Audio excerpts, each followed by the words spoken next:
What is up, guys? EJ here, aka PuckBond007, and welcome to the Movie Reviewers 100, this great collaboration channel on YouTube and Facebook that I am proud to be a part of. So this week is Dino's birthday week, DINOLAST. He does the reviews on Wednesday for this channel, and it's his birthday on September 22nd in a couple of days. So of course we pick somebody who shares his birthday, somebody in the world of film, and talk about a movie starring that person or directed by that person. Alan kicked off the week yesterday with a great review of Groundhog Day, which of course stars Bill Murray. Bill Murray shares Dino's birthday on the 22nd. Now, looking through the list of names for who I wanted to pick, one name intrigued me, and I thought I'd do him because I don't do many producers, but he's a pretty famous producer in Hollywood, and that is my alarm going off. Sorry about that for some reason. That shouldn't be happening. Anyway, that producer's name is Jerry Bruckheimer, famous for all his action films over the years since the 80s. He was synonymous with his co-producer Don Simpson, who passed away a number of years ago now. But of course they produced films like Top Gun and Beverly Hills Cop in the 80s. And then in the 90s they did Bad Boys and teamed with Michael Bay a lot. Did films like The Rock, Armageddon, Pearl Harbor, Con Air, of course, which starred Nick Cage. And I'm going to talk about a Nick Cage film. And then, of course, in the 2000s, he went on to produce the Pirates of the Caribbean series. He's a big Hollywood producer and has produced a lot of movies over the years. Worked with Tony Scott a lot.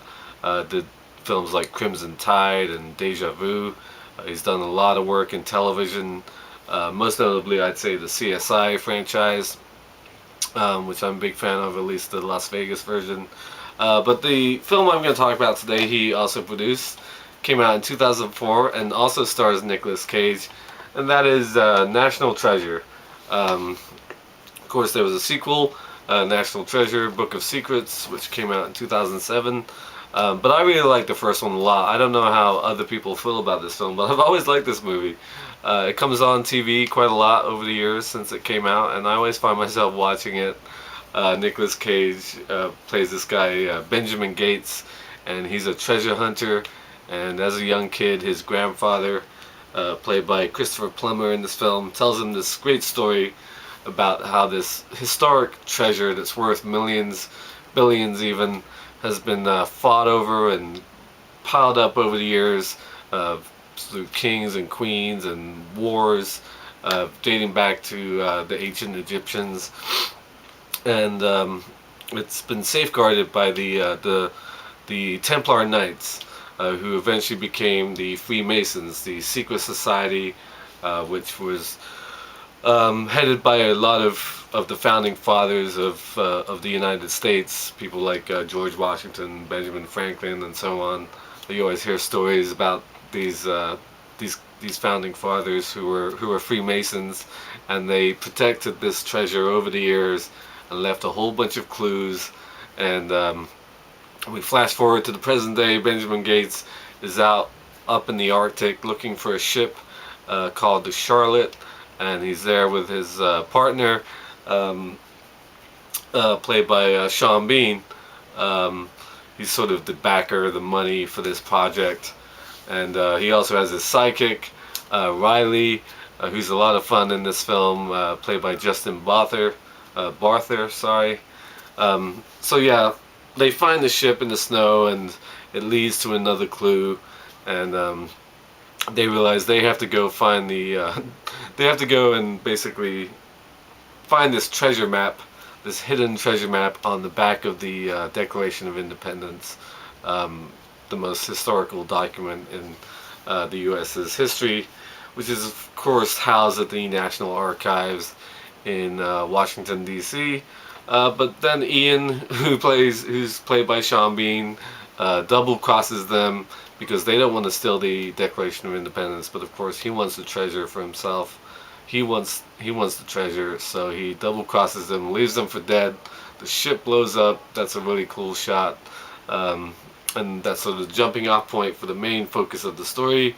Um, Riley and Ben, they go to Washington. They tell the FBI, "Hey, this guy's going to steal the Declaration of Independence," and then they go to the National Archives itself and meet up with a woman, Dr. Abigail Chase, played by Diane Kruger, the very lovely Diane Kruger, who's really fun in this film. I like her performance a lot in this movie.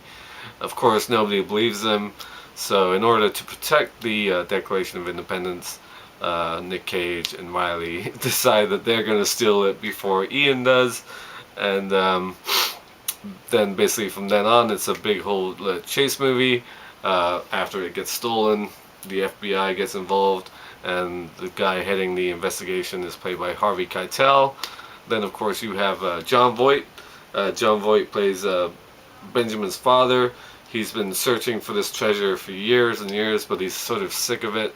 It's taken everything away from his life, and he warns Ben not to pursue this any further. It's just silly nonsense, basically, even though it's been his life pursuit his whole life.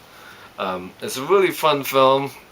If you like history and sort of, I mean, I'm not a huge fan of American history per se. I mean, I grew up learning about European history mainly, and then when I moved to America, when I took history class in school, it was basically U.S. history onwards. So I learned a little bit then, but this film delves nicely into sort of the Freemasons and the Founding Fathers, and we go to these great sites, the Library of Congress in D.C., and then on to Independence Hall in Philadelphia, and then on to Wall Street in New York. But it's a lot of different movies rolled into one. It sort of has an Indiana Jones vibe, part of it.